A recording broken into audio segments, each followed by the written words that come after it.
السلام علیکم، آپ دیکھ رہے ہیں ٹیبل ٹاک اور میں ہوں اعظم چودھری۔ آج پھر پاکستان کے علاوہ پوری دنیا کے اندر اس وقت ایک تو جنگ کا ایشو بہت گرم اس وقت چل رہی ہے، دونوں طرف سے تابڑ توڑ حملوں کا سلسلہ جاری ہے۔ امریکہ کی جانب سے ایران کی بہت ساری جو تنصیبات ہیں، ایران کے جو ڈرون ٹیکنالوجی ہے یا میزائل ٹیکنالوجی ہے اس کو بھی نشانہ بنایا گیا ہے، حتیٰ کہ ایران کے جو ساحلی پٹیاں ہیں ان کے اوپر ان کا انفراسٹرکچر اس کو بھی نشانہ بنایا جا رہا ہے امریکہ کی جانب سے۔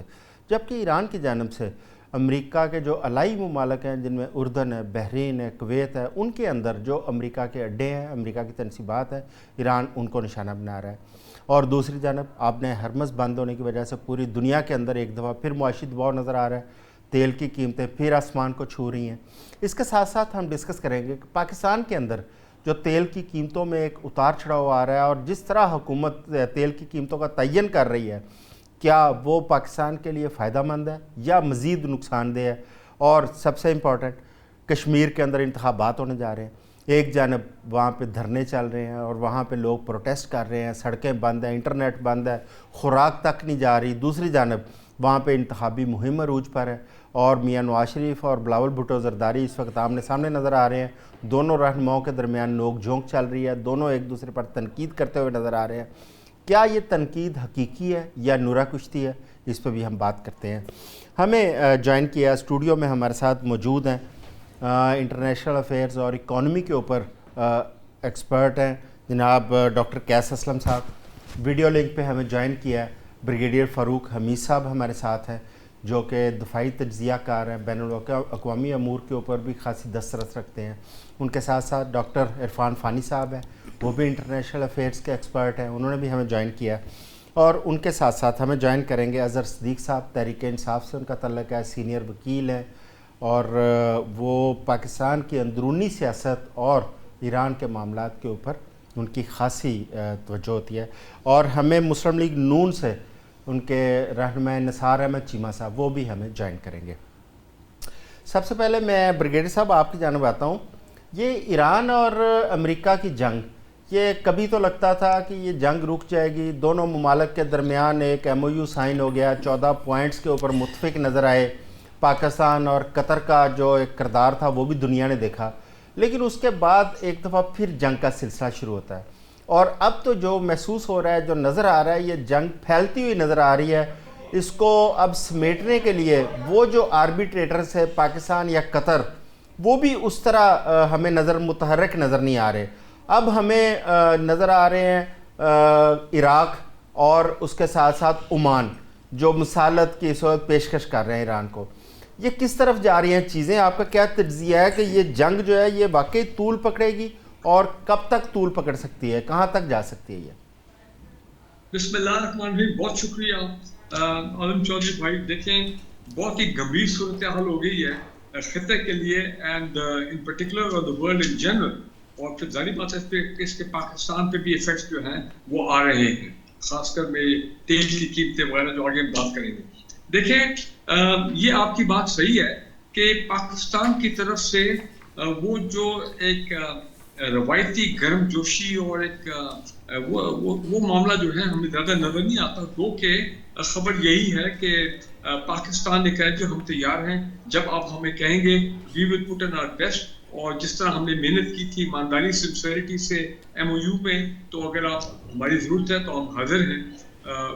اس حد تک تو بات ہے۔ بھی ایرانین انٹیریئر منسٹر بھی آئے تھے، ہمارے انٹیریئر منسٹر سے بھی ملے اور ہمارے آرمی چیف سے بھی غالباً ملے، تو یہی ہے کہ ان کو کہا جا رہا ہے کہ جناب آپ تھوڑا سا آپ بھی ذرا ہاتھ کھولا رکھیں، آپ بھی تھوڑا تحمل جو ہے وہ ریسٹرینٹ جو ہے وہ شو کریں اور اتنا زیادہ ریشلی ایکٹ نہ کریں، تاکہ کوئی گیو پیس اے چانس کہ دوبارہ معاملات جو ہے ان کو شروع کیا جا سکے۔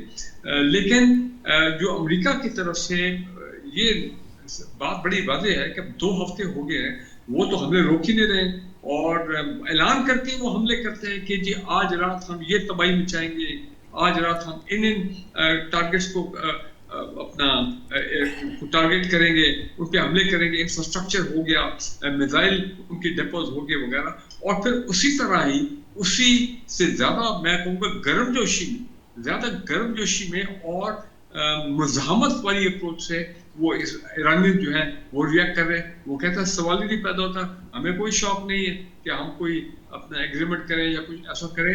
ہم چاہتے ہیں, ہم تو چاہیں گے, ہم تو مزید لمبا جنگ لڑنے کو تیار ہیں. تو یہ تو معاملہ جو ہے نا کہ بالکل ہارڈ لائن ہو گیا دونوں سائڈس کی طرف سے. اور اس میں جو امپورٹنٹ ڈیولپمنٹ یہ ہو گئی ہے کہ وہ جو ہوتی ٹرائبلز ہیں یمن والے, جو کہ بالکل پراکسی گروپ آپ ان کو کہیں یا ایران کے سپورٹر ہیں, ایران ان کو فنڈ کرتا ہے, عام کرتا ہے وغیرہ وغیرہ. ماضی میں بھی انہوں نے سعودی عرب پہ حملے کیے, بلکہ اسرائیل تک پہ حملے کیے پچھلے سال ہوتی نے. انہوں نے اپنا سعودی عرب کے ساتھ اپنا محاذ کھول دیا. اور اب وہ کہہ رہے کہ جو اب ہرمز کی طرح جو دوسری سائڈ پہ سوئس کینال سے جو آتا ہے ریڈ سی, اس میں جو باب مندب ہے کہ جناب ہم اس کو انہوں نے پارشلی بلاک کیا اور کچھ ٹینکرز کو کیا, اور جس پہ پاکستان نے بڑا ایک بھرپور جو ہے وہ رسپونڈ کیا ہے اور ان کو وارن کیا ہے کہ اگر جناب آپ بعد آ جائیں, اگر کسی پاکستانی ٹینکر کو ہوا تو پھر ہم مجبور ہو گئے کہ ہم آپ کے خلاف کارروائی کریں.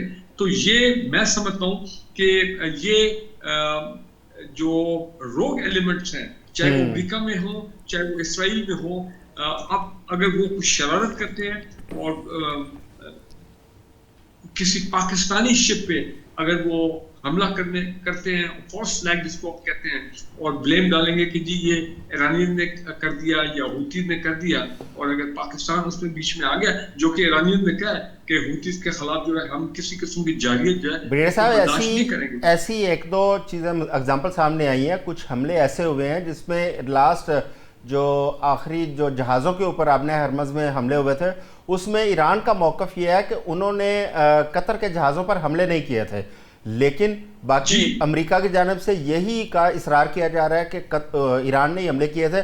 اچھا ڈاکٹر قیس صاحب, جس طرح ابھی بریگیڈ صاحب نے کہا کہ آپ نے ہرمز وہ تو آلریڈی بند ہے اور باب المندب بھی بند ہو جاتا ہے اگر حوثی ادھر ایکٹیو ہو جاتے ہیں جس طرح انہوں نے جہازوں پہ حملے کیے ہیں, تو 30% جو پیٹرولیم جو سپلائی تھی وہ تو صرف آبِ ہرمز تھی. اب اگر باب المندب بھی بند ہوتا ہے تو پھر اس کے بعد کیا سینیریو ہوگا؟ شکریہ بہت بہت. سر بات یہ ہے کہ جو زمین پہ ہو رہا ہے وہ تو اپنی جگہ اسٹریٹجکلی, پہلی بات تو یہ ہے کہ ایران امریکہ کے پاس نہیں گیا تھا حملہ کرنے. امریکہ نے آ کے 64 جہاز کھڑے کر دیے ہیں, اپنی ساری طاقت کھڑی کر دی ہے, اور اسرائیل اس کے ساتھ ہے, اور شرارت ساری اسرائیل کی ہے. دوسری بات یہ ہے کہ یہ کہیں انا کی جنگ بھی ہے. انا کی جنگ ہے جی. ہار کس نے مانی؟ جب یہ ایم او یو سائن ہو گیا تھا تو یہ کوشچن اٹھ گیا کہ ایران ہرا ہے یا امریکہ ہرا ہے. نہیں, اس کی ایم او یو کی تمام شکس اگر دیکھیں تو وہ تو ساری ایران کے حق میں تھی. جی, تو وہ امریکہ کو یا ٹرمپ کو اسرائیل نے سمجھایا کہ ہار مان لی اتنے بڑے ملک اینڈ سچ فورتھ. اب ایران اس سارے کے اندر انفراسٹرکچر تباہ ہو رہا ہے, جنگ لڑ رہے ہیں, but in the and of things وہ اب ایک اکنامک لڑائی لڑ رہا ہے. اچھا, نومبر میں امریکہ کی سینٹ کے الیکشنز ہیں, اس کے بعد آگے امریکن پریزیڈنٹ کے بھی 2 سال کے بعد ہیں. ایران, میرا یہ خیال ہے کہ اس جنگ کو لمبا کرنا چاہتا ہے تاکہ اس تک جو پبلک اوپینین امریکہ کے اندر, یورپ کے اندر اور دنیا ہمارے جیسے ملک جن کو تکلیف ہو رہی ہے اب اس تیل کی, یہ کہیں 40% تیل بند ہو جائے گا اگر دونوں. نہیں, 30% ہو گیا اب نے. ہاں, تو ادھر سے باب المندب بند ہوتا ہے تو مزید کتنے میں یہی کہہ رہا ہوں نا کہ سعودی عرب وہاں سے بیچ رہا تھا نا. بالکل, وہ بند ہو جائے گا. سعودی عرب اور یو اے دونوں نے پائپ لائنز بچھا لی تھیں, اور وہ تو جب وہ بند ہو جائے گا تو 40-50% دنیا کا تیل بند ہو جائے گا. ہمارے جیسے ملکوں کا تو ہوگا ہی ہوگا. چین نے اپنا رستہ نکال لیا ہے کیونکہ وہ ایک ایران سے قازقستان سے ایک ریلوے لائن بنا لی ہے جو چین جا رہی ہے. کچھ مال سنا ہے کہ ہماری سی پیک کے تھرو بھی جا رہا ہے چین کو. ٹھیک ہے. روس اور ایران کے پیچھے ایک سمندر ہے جس کو کیسپین سی کہتے ہیں, ادھر سے روس کی چیزیں آتی ہیں ادھر سے. سو ان دو ملکوں کو, اور وہ ٹیکنالوجیکلی یا سپورٹ بھی کر رہے ہیں, اور شاید وہ شے بھی دیتے ہیں امریکہ اس کو ایران کو کہ کری جاؤ ہم اس کو دیکھ لیں گے. یورپ ہے جو افیکٹ ہو رہا ہے اور وہ نیٹو اس کے اندر آیا نہیں ہے, نیٹو کے اندر دراڑیں. سو جیوگرافیکل سینس ایران کے انفراسٹرکچر تو تباہ ہو رہا ہے. ہماری خواہش ہے کہ امن ہو جائے, ہماری خواہش ہے کہ عرب کا تیل شروع ہو جائے. آپ نے یہ کہا تھا کہ ایران جو ہے نا وہ جنگ کو طول دینا چاہتا ہے. بالکل. میں ایک اور بات بھی کہنا چاہتا ہوں کہ جو اس وقت مشتبہ خامنئی ہیں ان کے والد مارا ہوا ہے, ان کی والدہ قتل کی گئی ہے, ان کی بیوی قتل کی گئی ہے, ان کی بیٹی قتل کی گئی ہے, اور اس کو کہہ رہے ہیں کہ وہ جنگ بند کر لو, جبکہ ایرانین قوم اس کے پیچھے کھڑی ہے. In that context. سو ابھی تو یہ ایرانین تو کہہ رہے ہیں کہ ابھی جنگ شروع ہی نہیں. ڈاکٹر عرفان صاحب کو بھی شامل کرتے ہیں اس میں. ڈاکٹر صاحب آپ تو خیر شروع سے کہہ رہے تھے کہ یہ جنگ جو ہے یہ طویل ہوگی, یہ اتنی جلدی ختم ہونے والی نہیں ہے. حتیٰ کہ جو ایم او یو سائن ہوا تھا آپ نے اس کے اوپر بھی شکوک و شبہات کا اظہار کیا تھا کہ امریکہ شاید اس کے اوپر کھڑا نہیں ہوگا. اچھا, اب جنگ جو ہے نا وہ واقعی پھیلتی ہوئی نظر آ رہی ہے. آپ نیو ورلڈ آرڈر کی جو بات کرتے تھے وہ بھی نظر آنا شروع ہو گیا ہے کہ ٹوٹ پھوٹ ہو رہی ہے, خصوصاً گلف کے اندر, مشرق وسطیٰ کے اندر. اب یہ جنگ اگر جس طرح طول پکڑ رہی ہے, جس طرح آگے بڑھ رہی ہے, اگر باب المندب بھی بند ہوتا ہے, اس سارے سینیریو میں اس کا ڈراپ سین کیا دیکھ رہے ہیں آپ؟ آدم چودھری صاحب, first of all thank you very much for inviting me in your show. دیکھیں, سب سے پہلے ہم نے سمجھنا یہ ہے کہ ایران جنگ کن کی لڑ رہا ہے. میرا مدعا یہ ہے کہ پورا جو گلوبل ساؤتھ ہے آپ کا, وہاں پہ جتنی بھی امپیریلزم کی موومنٹس چلی, نیو امپیریلزم کی موومنٹس چلی, and this is the last uprising from the U S A and Israel اس خطے کے اندر نیو کلونلزم کی. آپ نے دیکھا وینزویلا کے اندر انہوں نے رجیم چینج کر دیا, اب یہاں پہ آ کے ایران کے اوپر انہوں نے اپنی جو جارحیت ہے اور استعماریت ہے اس کو وہ کرنا شروع کر دیتے ہیں. تو میرا مدعا یہ ہے کہ ایران سے پرابلم کیا ہے دنیا کو, امریکہ کو یا اس کے ہم نواؤں کو. پرابلم یہ ہے کہ مشرق وسطیٰ میں اس وقت 3 بڑے مسئلے ہیں. فلسطین کا مسئلہ ہے جس کو اسرائیل کے ساتھ ہے, لیبنان کا مسئلہ ہے وہ بھی اسرائیل کے ساتھ ہے, شام کا مسئلہ ہے وہ بھی اسرائیل کے ساتھ ہے. اب واشنگٹن یہ کہتا ہے یا اس کے ہم نوا یہ کہتے ہیں کہ ایران جو ہے جیسے باقی عرب ممالک سوئے ہوئے ہیں یا باقی عرب ممالک نشستن گفتن برخاستن کی حد تک اسرائیل کو کنڈیم کرتے ہیں, تو وہ ایران بھی بس ویسے ہی کرے, پریکٹیکلی پریگمیٹک جو سٹیپس ہیں یا میجرز ہیں نا وہ نہ لے. اب ایران کی پرابلم یہ ہے کہ وہ اس کی جب 1979 سے پہلے تک تو یہی ایران اسی طرح عربوں کے ساتھ, امریکہ کے ساتھ بڑے اچھے تعلقات تھے. 79 کے بعد جس آئیڈیالوجی پہ یہ کھڑا ہے ایران, وہ مزاحمت کی آئیڈیالوجی ہے, وہ ریزسٹنس کی آئیڈیالوجی ہے. آپ اس کی سیکیورٹی ڈاکٹرائن کا ذرا انالیسس تو کریں کہ اس کو پتہ تھا کہ ایک دن آئے گا امریکہ اور اسرائیل اس کے اوپر اٹیک کریں گے, اور اس کو پتہ تھا کہ اسٹریٹ آف ہرموز اس کے لیے ایک اسٹریٹجک لیوریج اور بارگیننگ چپ ہوگی, اس نے اس کو بند کر دیا. اس کو پتہ تھا کہ باب المندیب دوسرا راستہ ہے جہاں سے تیل گزر سکتا ہے, اس نے ہوتی باغی وہاں پہ بنائے, تیار کیا تاکہ آنے والے وقتوں کے اندر وہاں سے بھی گردن سے پہنچا جا سکے. پھر آپ دیکھتے ہیں کہ اس نے جتنا بھی اپنا میزائل پروگرام بنایا, لانگ رینج, نیوی پہ پیسہ نہیں لگایا, ایئر فورس پہ پیسہ نہیں لگایا, لانگ رینج میزائل سسٹم جو اسرائیل تک جا سکے یا اس خطے کے اندر جہاں جہاں امریکن ایسٹس ہیں وہاں تک جا سکے. پورے کے پورے اس کا ماؤنٹینیس جتنا بھی ایریا ہے وہاں پہ اس نے لانچر پیڈ بنائے. اب یہ وہ سارے کا سارا سناریو ہے جس کے اندر ایران نے گزشتہ 50 سالوں سے امریکن سیکیورٹی پلے بک کا مطالعہ کیا. جہاں جہاں دنیا میں امریکہ نے آپریشنز کیے ان آپریشنز کو اسٹڈی کیا اور ان کو کاؤنٹر کرنے کے لیے اسٹریٹجیز بنائے. اب آپ دیکھتے ہیں کہ سب سے بڑی طاقت امریکہ ہے, ایٹامک پاور امریکہ ہے, ایٹامک پاور اسرائیل ہے, دنیا میں سب سے بڑی فورس رکھنے والے 2 ممالک ہیں, اور ایک طرف وہ ملک ہے کہ جس کے اوپر آپ نے 50 سالوں سے سینکشنز لگائی ہوئی ہیں, پابندیاں لگائی ہوئی ہیں. وہ امریکہ کے اوپر بم نہیں پھینک سکتا. اب اس کی جو اسٹریٹجی ہے وہ یہ ہے کہ وہ ڈیمیج کو انفلکٹ اس کے اوپر ہوتا ہے, وہ اس ڈیمیج کو شفٹ کر دیتا ہے علاقائی امریکن ایسٹس کے اوپر, اور جب علاقائی طور پر امریکن ایسٹس تباہ ہوتے ہیں تو اس کا امپیکٹ پڑتا ہے گلوبل اکانومی پہ, اور جب گلوبل اکانومی پہ امپیکٹ جاتا ہے تو ڈونلڈ ٹرمپ جو ہے وہ پریشر میں آ جاتا ہے. تو الٹیمیٹلی اس وقت عام طور پر ہم یہ کہتے ہیں کہ یہ جو اسرائیل کی جارحیت ہے اس کے خلاف کوئی بولتا کیوں نہیں ہے. OIC کہاں سوئی ہوئی ہے, GCC کیا کر رہے ہیں. اور اگر کوئی ملک یہ کر رہا ہے, نہ صرف وہ نشستن گفتن کام کر رہا ہے, بلکہ وہ اپنی طاقت کے ساتھ, مزاحمت کے ساتھ اسرائیل کو روکنے کے لیے لیبنان کے اندر حزب اللہ موجود ہے, یمن کے اندر حوثی موجود ہے, فلسطین کے اندر حماس موجود ہے. مجھے یہ بتائیں کہ اب تک ایران نے کتنے عرب کنٹریز کے اوپر حملہ کیا ہے؟ وہ تو ہمیشہ سے مزاحمت کر رہا ہے اس امریکن جارحیت کے اوپر, استعماریت کے اوپر, کہ یہ جو آخری اپرائزنگ ہے, اور اس کو یہ بھی پتا ہے کہ باقی جتنے بھی آپ کے کنٹری ہیں عرب کنٹری, وہ سارے ڈی سوورن کنٹریز ہیں. 1970 سے پہلے برطانیہ اور فرانس کے زیر نگین تھے, آج جو ہیں وہ امریکہ کے زیر نگین ہیں. تو اب اس سارے سناریو کے اندر ایران نہ صرف اپنی سالمیت کی جنگ لڑ رہا ہے اس خطے میں, بلکہ پورے گلوبل ساؤتھ کی جنگ لڑ رہا ہے کہ کل کو کسی اور ملک کے اوپر بھی جب امریکہ یا اسرائیل جیسا جارح ملک حملہ کرنے کی کوشش کرے گا تو اس کو یہ والے سبق یاد ہونے چاہیے جو ایران ان کو سبق دینا چاہتا ہے. تو بنیادی طور پر جو میں ہمیشہ سے یہ کہتا ہوں کہ یہ جنگ طول پکڑے گی, تو وہ اس لیے میں کہتا ہوں کہ اگر لاجیکلی دیکھا جائے تو اس جنگ کو 2 ہفتوں کے اندر بند ہو جانا چاہیے.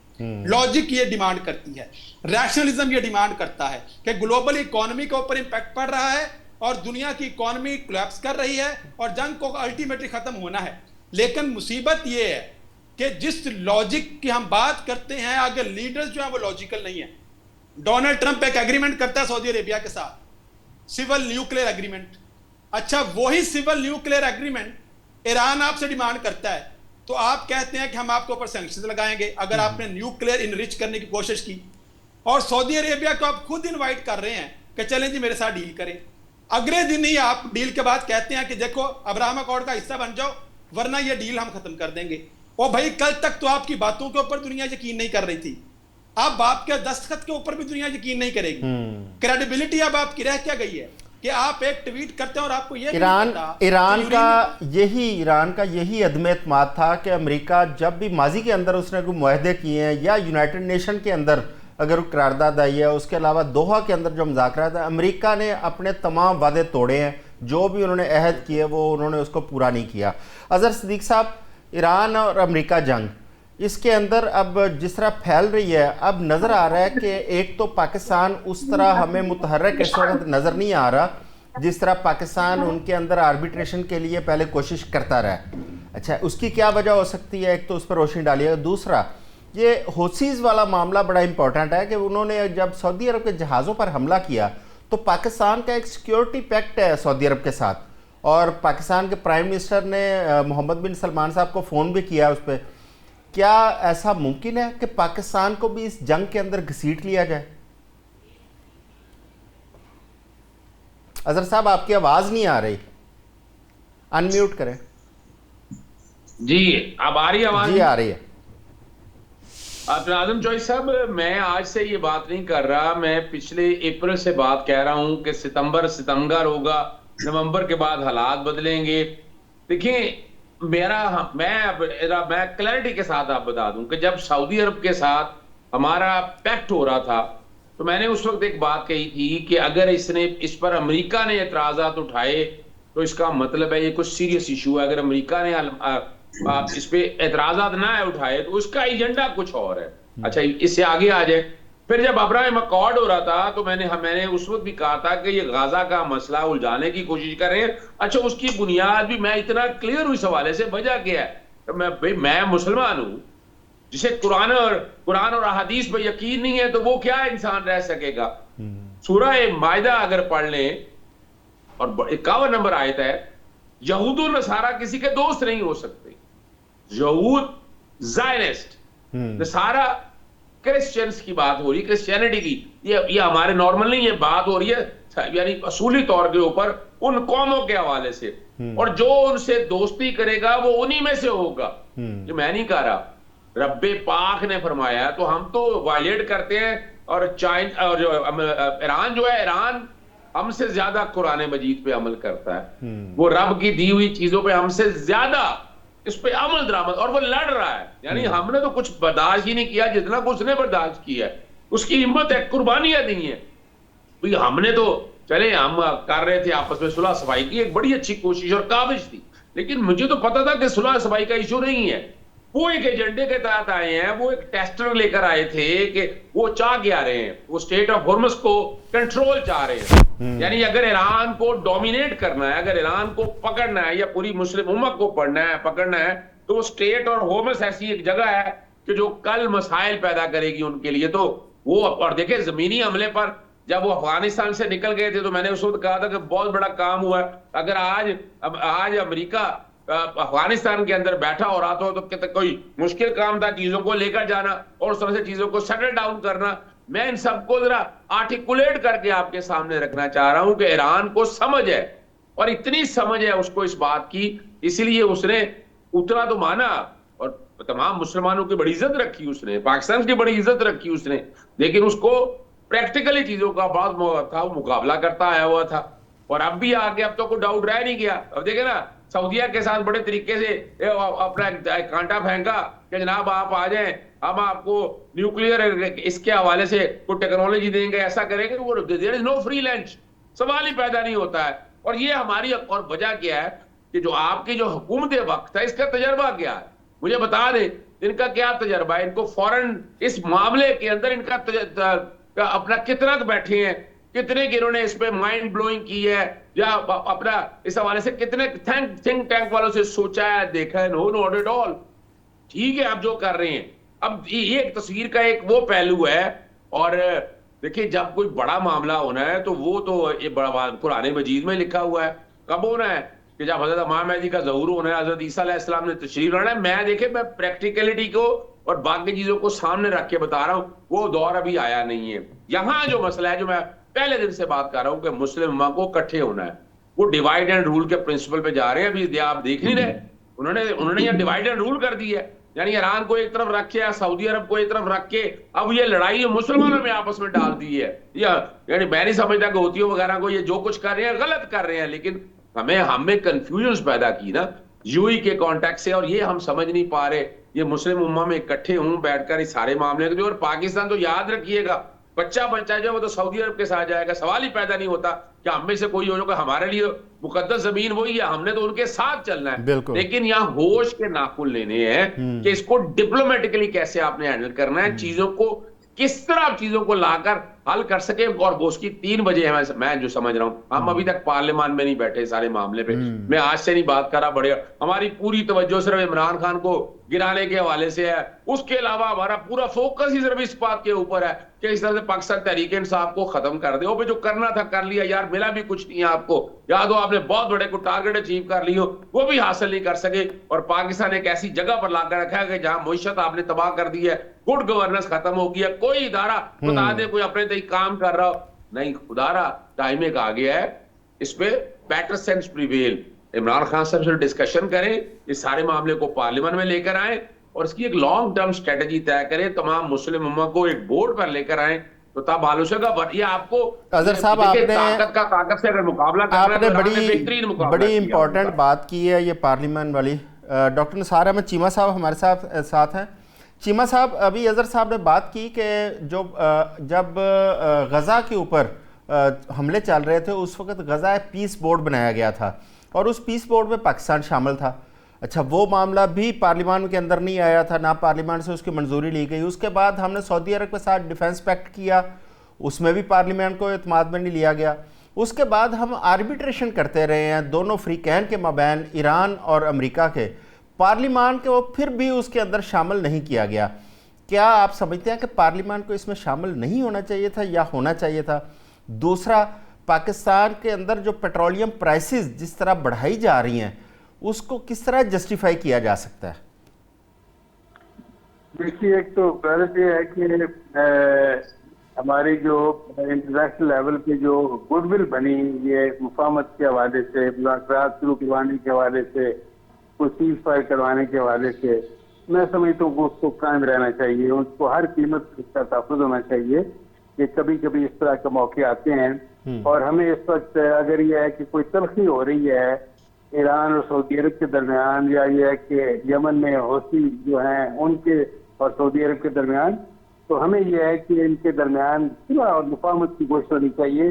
اگر ہم امریکہ اور ایران کے درمیان کوئی رول پلے کر سکتے ہیں تو وہ تو دونوں طرف ہمارے بھائی ہیں, مسلمان بھائی ہیں, ان کے درمیان بھی ہمیں کوئی فریق نہیں بننا چاہیے. ہمیں یہ ہے کہ وہاں ان کے درمیان بھی مفاہمت کے لیے کوشش کرنی چاہیے جی تاکہ تلخی ان کے درمیان نہ بڑھے ایران اور سعودی عرب کے درمیان, یا یہ حوثی جو ہیں یمن کے ان کے اور سعودی عرب کے درمیان. یہ کسی قیمت پہ بھی مسلمانوں کے مفاد میں نہیں ہے کہ یہ تلخی بڑھے اور ہم اس میں ایک فریق بن جائیں. بالکل. دیکھیں, اور دوسری بات یہ ہے کہ سعودی عرب کے ساتھ ہمارا جو ڈیفنس پیکٹ ہے وہ بھی کلیئر ہونا چاہیے تھا کہ یہ ڈیفنس پیکٹ ہے ہمارا. اسرائیل اگر یہ ہے کہ اس کی طرف سے تھریٹ ہوتا ہے سعودی عرب کو, تو ہم یہ ہے کہ بالکل سعودی عرب کا تحفظ کریں گے اسرائیل کے خلاف. اور اب یہ ہے کہ بالکل اپنی ہمیں جانیں بھی دینی پڑی تو ہم دیں گے سعودی عرب کے. اور حرمین شریفین کا تحفظ جو ہے ان کا دفاع تو ہر مسلمان کے ایمان کا حصہ ہے. لیکن یہ ہے کہ وہ کوئی دو مسلمان ملکوں کے درمیان اگر یہ ہے کہ کوئی جھگڑا ہو جاتا ہے سعودی عرب کا کسی مسلمان ملک کے ساتھ, تو اس میں ہمیں فریق بننے کے بجائے مفاہمت کا کردار ادا کرنا چاہیے. بالکل ٹھیک ہے, بڑی اچھی آپ نے بات کی ہے.